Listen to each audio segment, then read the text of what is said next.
बार फिर आप सभी का स्वागत है। चलिए रुक करते हैं अगली खबर की ओर। सस्ती के जैजैपुर जनपद पंचायत की ग्राम पंचायत कचंता में मनरेगा के तहत लगभग 10 लाख रुपए की लागत से बनाई गई नाली पहली ही बारिश में टूट गई।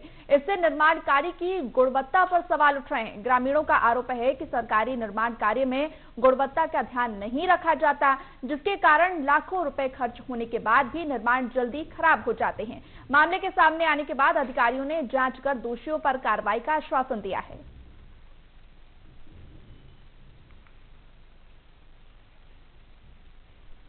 पर एक जांच टीम गठित की जाएगी और जांच टीम के प्रतिवेदन के आधार पर आगे कार्रवाई की जाएगी।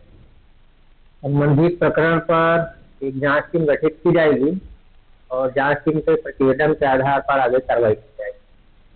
संबंधित प्रकरण पर एक जांच टीम गठित की जाएगी और जांच टीम के प्रतिवेदन के आधार पर आगे कार्रवाई की जाएगी।